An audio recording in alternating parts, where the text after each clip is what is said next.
అబ్బా ఏదే ఈ ప్రియా బ్రష్ చేసి వస్తానని చెప్పి ఇంకా రాలేదేంటే? మనమేమో దాని ప్లేట్లో కూడా పెట్టించాం. వార్డెన్ గారు చూస్తేనేమో ఇప్పుడు తిడతారు.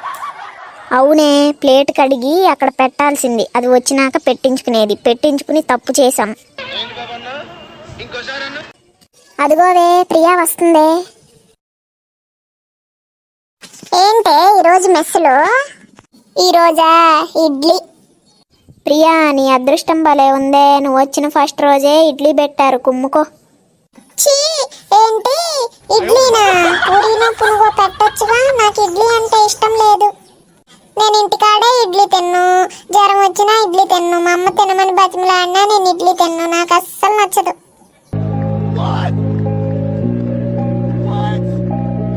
సరే నీ ఇష్టం, నీకు ఇష్టం లేదు నువ్వు తినను అంటే మేమేం చేయలేము. తినపోతే తినబాకు, రేఖ వేసుకుంటుందిలే నీ ఇడ్లీ కూడా. తింటాలే, మళ్ళీ ఆకలి చేస్తుందేమో.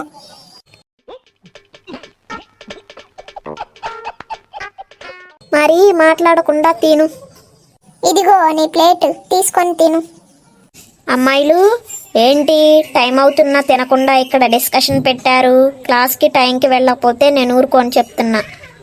తింటున్నాం వార్డెన్ గారండి. ప్రియాకి కొంచెం కొత్త కదా, అందుకే ఎట్లా తినాలో నేర్పిస్తున్నాం. సరే త్వరగా కానియండి. చీ, ఈ ఇడ్లీ షేప్ ఏంటి ఇలా ఉంది? ఇది ఇడ్లీ లాగా లేదు, వార్డెన్ గారి మొహం లాగే ఉంది.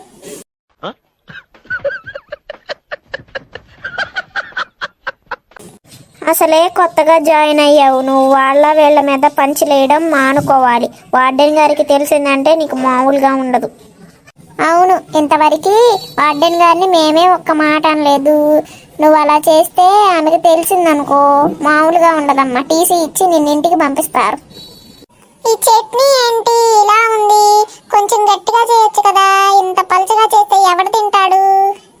నవ్వు ఆపుకుంటున్నావు కదరా. నీకు కొత్త కదా, అలాగే ఉంటుందిలే. తర్వాత అలవాటు అయిపోద్దిలే.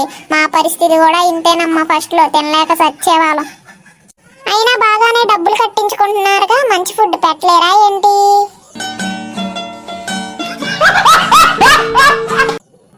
సరే వెళ్ళడుగు ప్రిన్సిపాల్ సార్ని మంచి ఫుడ్ పెట్టమని. నీ పుణ్యమా అని మేము కూడా పూరీలు పునుగులు తింటాం.